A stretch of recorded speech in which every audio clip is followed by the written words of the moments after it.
Garden Warfare 2, a game that is a part of a generational franchise and third-person shooter series that has touched the hearts of many people, mine included. This game was an unbelievably huge part of my childhood, and maybe you could say the same.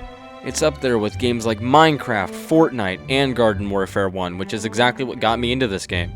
It might honestly be my most played game in my entire life, and I used to be an absolute no-life on games like Ark and GTA, with Ark having 1,000 hours of playtime and GTA having 1,300. The reason why I and many others have stuck with this game for so long and still play it to this day is for one simple reason. The game is absolutely peak. I'd like to show it the love it deserves by using this video as tribute to it.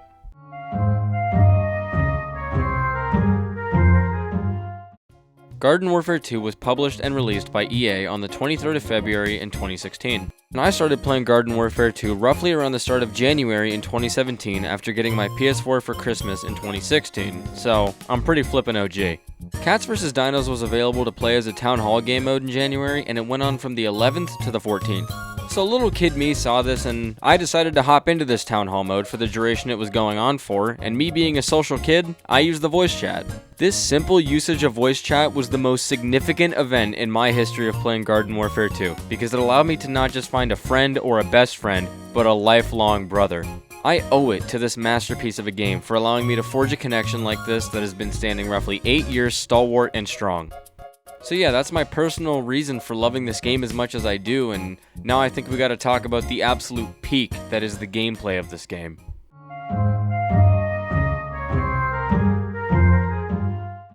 Garden Warfare 2 has a variety of game modes and multiplayer you can play, and they're all really fun and simple.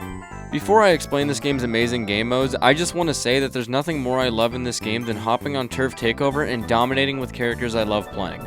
It's my favorite game mode, and it's so satisfying to play those long matches as a legendary character and get meter charge after meter charge after meter charge. Turf Takeover is honestly what keeps me playing the game to this day. Anyway, Turf Takeover. Fight each other to have control over a point that must be captured by one of the teams. If captured, the defending team pushes back to another point that they must defend, and the cycle repeats. Team Vanquish. Both teams quickly race to try to be the first to get 50 kills to win. If people revive their teammates, then it knocks one score off from the opposing team. Gnome Bomb. There are 3 enemy targets. Find a gnome bomb and plant it on an enemy target. Defend the bomb after planting to prevent the enemy from defusing it to win. Vanquish confirmed. Same as Team Vanquish, but you have to collect the orbs from slain enemies to get points. Picking up a fallen teammate's orb prevents the gaining of points for the enemy team. Suburbination. Capture up to 3 targets and defend them so they don't get taken from your team. The more you have controlled, the quicker you gain score you need to win. If all 3 are under your team's control, then you get Suburbination and earn some coins so long as your team controls all 3. All of these multiplayer modes I just described are obviously PvP, and sometimes that's not everyone's cup of tea, and this game recognized that perfectly. I myself am not a big fan of the PvE modes, but they're still perfection in their own right, so here's all of them explained. Garden and Graveyard Ops. Play as the zombies or the plants and defend a target that you select and place against hordes of enemies and even bosses. You can play with other people or play alone with the help of bots that you can summon upon arrival to the map. Flag of Power. Raise the flag in the backyard battleground and try to survive against massive hordes of enemies while also gaining increased damage to help you out. Infinity Time. I'm actually quite fond of this mode. You fight against hordes of gnomes to get time shards which heal your cat mech if you're on zombies, and your dino mech if you're on plants. These time shards are what allow you to unlock legendary party characters when you collect enough of them. Now, the Town Hall modes are great and all, but I'm not going to cover them because I never really cared for them all that much, and the ones that I did play were pretty neat, but not neat enough to, mention them. Now, I have played every one of these game modes, and when it comes down to their design and experiences you have while playing them, every one of them is an absolute masterpiece, I can say that for sure. These modes tailor to everyone's playstyle perfectly, which is exactly why picking the right mode for you can enhance your experience while playing so much more. Do you like getting a ton of kills but hate objectives or long matches? Vanquish Confirmed and Team Vanquish are for you. Like getting kills, doing objectives, or playing matches that last a long time? Gnome Bomb, Turf Takeover, and Suburbination are right up your alley. The multiplayer modes in this game are usually a good balance between casual and competitive, so you can be either type of player and still find a way to enjoy the game. I would classify myself as a competitive player because I get absolutely furious sometimes, but it's not at the game itself, it's at the people who play the game and how they play it. I'm looking at the foot soldiers that roof camp all game and do nothing productive. Now, the PvE game modes are masterpieces for their own reasons, and I used to like them when I was a kid, but as I got more competitive with age, I was swooped up and taken away by multiplayer and never really looked back at them. You see, the key thing that makes them masterpieces is the simple fact that the developers loved this game and its player base and understood that there needed to be a balance in the game in terms of how people want to play it. People who are super casual or aren't a fan of PvP can still have a good amount of challenge and fun in their own lane in the PvE modes, and the people who like PvP can do the same in their own lane in multiplayer. Now, let's switch it up and talk about the absolute apex of a hub this game offers to us.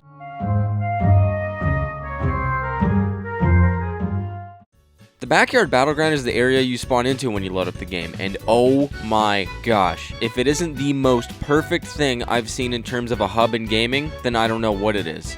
This area is littered with secrets, collectibles, and quests that can all give you things like coins, cosmetics, and other various items. Because of these things, this game encourages you to explore its hub area and take your time trying to find secrets in every nook and cranny by giving you rewards for doing so.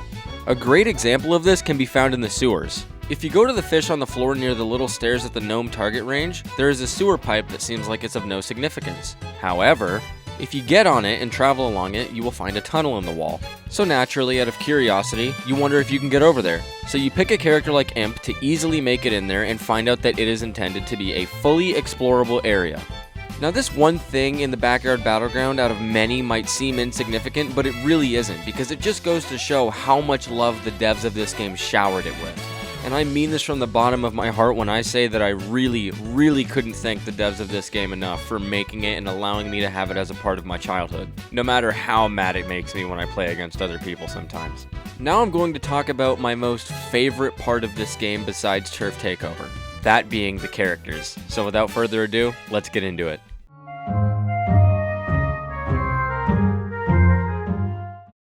The character design in this game is phenomenal. Now, the game modes are a significant part of how much fun you can have, but the characters easily make up 80% of the fun that can be had while playing. Every class has multiple variants that either drastically change the gameplay of the character or change it very minorly. This allows the game to never ever feel stale, as you're always offered an insane amount of variety to work with between the characters. Look at regular pea shooter and agent pea shooter, for example. With reg pea, you can shoot near people and not have to aim much due to splash damage. With agent pea, however, you have to be precise because his gimmick is having 0 splash damage and offering 2 times damage when landing critical hits. Critical hits are usually just headshots. This gimmick of Agent P's completely changes how pea shooter is usually played as a class, and rewards you for being able to precisely hit shots. And looking at most of the pea shooter class, it seems to reward you for just shooting near enemies, and like I said with regular pea, not having to aim much considering the splash damage. See what I mean by how huge of a factor characters are when it comes to having fun? If you still don't, then let's look at the legendary characters, which are some of my favorites. Now, before I talk about the legendary variants, I'm going to say that the only classes that do have legendary variants are Corn, Citron, Rose, and Chomper on the plants, and Superbrains, Imp, Deadbeard, and Scientist on the zombies. All of these legendary characters come with something called their legendary meter. This meter they have is usually filled by getting 5 vanquishes, but for party characters, Disco Chomper, and Scallywag Imp, it's a bit different. Party characters don't only need the vanquishes that make a sound to charge their meter. Shared vanquishes can charge their meters too. Disco Chomper must swallow 5 enemies to get his meter, which is pretty terrible. Scallywag Imp's meter, on the other hand, only takes 3 kills to activate. Anyway, when these legendary meters are filled, they'll grant a variety of boosts depending on the character you're playing. Even though Disco Chomper and Scallywag Imp's meters kinda suck, getting any kind of meter, no matter what it is, makes the game feel so much more fun when you actually achieve it. Getting rewarded with boosts like speed, more damage, more magazine size, and damage resistance for being good and being able to get kills without dying feels so fun. Especially since all the meters come with their own awesome music that plays while you wreak havoc. Like this one. Yeah, man, that's what I'm talking about, man. Yeah, let's go, man. Anyway, that's enough of that. Let's move on from the characters and finally talk about the maps to end things off.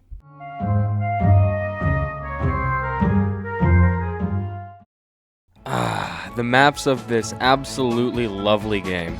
A very hot topic from what I can tell in this community, and I have some varying opinions about the maps of this game myself.